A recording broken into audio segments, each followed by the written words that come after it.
আমার হৃদয় ছুঁয়ে গেছে যে আমি একটা মানুষ, আমার অনুভূতি আছে। অডিয়েন্সের যেই ফিলিংটা হয় কাজ দেখে আমারও সেম হয়। গল্প নির্ভর কাজগুলো আমার জন্য উইকনেস। অনেকে বলেছে যে হ্যাঁ নায়িকা নায়িকা ভাব দেখাচ্ছ, প্রশংসায় ভাসছি। প্রথমত আমার জন্য একটা গল্পের সাথে থাকা খুব ইম্পর্টেন্ট। আমি আগেও বলেছি, আবার বলবো যে আমি আর্টিস্ট হিসেবে সব কাজই করতে চাই, তবে গল্প নির্ভর কাজগুলো আমার জন্য উইকনেস।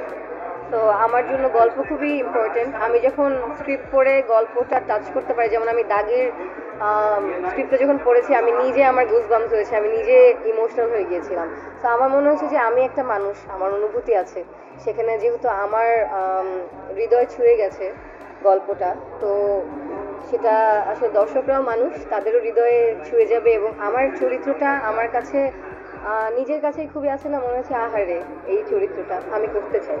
তো এটাই জন্যই আসলে করা আমার।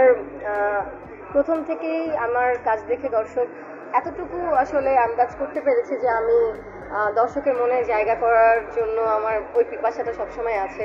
এবং আমি যেই কাজই করব আমি চেষ্টা করব যে দর্শক যাতে রিলেট করতে পারে, ফিল করতে পারে, এবং আমি আমার ক্যারেক্টারটা বিলিভেবল ভাবে পোর্ট্রে করতে পারি। তো আমার জন্য গল্প খুবই ইম্পর্টেন্ট। আমি সবসময় চেষ্টা করব সুন্দর গল্পেই কাজ করার, বাট সব টাইপের আর্টিস্ট হিসাবে সব টাইপের কাজই করতে চাই। বাট বললাম তো এটা আমার উইকনেস, তো এরকম কাজে হয়তো আমাকে বেশি দেখা যাবে। আমার হাতে আলহামদুলিল্লাহ বেশ কিছু ভালো ভালো ভালো গল্পের প্রজেক্ট হাতে আছে। কাজগুলো শেষ করে অবশ্যই আমি নিজেই চাইবো আপনাদের কাছে, আপনাদেরকে ডেকে সবাইকে জানাতে। কারণ হচ্ছে কাজগুলো খুব কষ্ট করে করছি, মন দিয়ে করছি, দর্শকের জন্যই করছি যাতে সবাই দেখে। সো শেষ করি তারপর জানাবো। একটা আর্টিস্ট হিসাবে আমার কাজ হচ্ছে একটা ভালো, মানে একদম ঠিক মতো পারফর্ম করে কাজটা ডেলিভার করা, তারপর আমি আসলে অডিয়েন্স হয়ে যাই।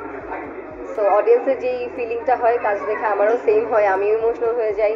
এবং সাথে সাথে ইমোশনাল হয়ে যখন কাজটা ভালো লাগে, দর্শকের রিয়াকশন দেখি, তখন নিজের কাছে ভালো লাগে। তাদের কান্না পেলে আমারও খুশিতে কান্না পায়। সো যেটা হাউসফুলের কথা বললেন সেটা আসলে খুবই সত্য। কারণ আমার ফ্যামিলির নজরের পর থেকে আমার ফ্যামিলি আমার সিনেমা দেখা শুরু করেছে, খালি আমার সিনেমা না, বাংলা সিনেমা দেখা শুরু করেছে। সো আমি ঈদের ফার্স্ট দিন থেকে কমপ্লেন পাচ্ছি যে তারা টিকিট পাচ্ছে না, এবং আমাকে বলা হচ্ছে যে আমাকে টিকিট জোগাড় করে দাও। এটা একদিক থেকে ভালো, তবে বকাও খাচ্ছি, যেহেতু ফ্যামিলির সবাই অনেক সিনিয়র, তারা বিশ্বাস করতে চাচ্ছে না যে আমি টিকিট অ্যারেঞ্জ করে দিতে পারছি না। সবাইকে একই কথা বলেছি যে আজকে কালকে না পেলে পরের দিন ট্রাই করতে থাকো, নিজের মতো করে যে হলে মুভিটা দেখো এবং আমাদেরকে জানাও কেমন লাগলো। তখন অনেকে বলেছে যে হ্যাঁ নায়িকা নায়িকা ভাব দেখাচ্ছ, কিন্তু আমাদের আসলে কিছু করার নাই। আলহামদুলিল্লাহ হাউসফুল যাচ্ছে, দোয়া করি এইভাবেই হাউসফুল যাক। এবং ঈদের সময় সিনেমা, এটা আমার ফার্স্ট ঈদের সিনেমা রিলিজ পেয়েছে, সবাই দেখছে, প্রশংসা করছে, আসলে প্রশংসায় ভাসছি।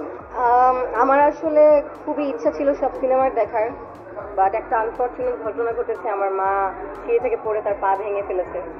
তো বাসায় এখন আসলে টাইম দিতে হচ্ছে বেশি। আমি এখন বাকি সিনেমা দেখার সুযোগ পাইনি, তবে আমি একটু ঠিকঠাক হলে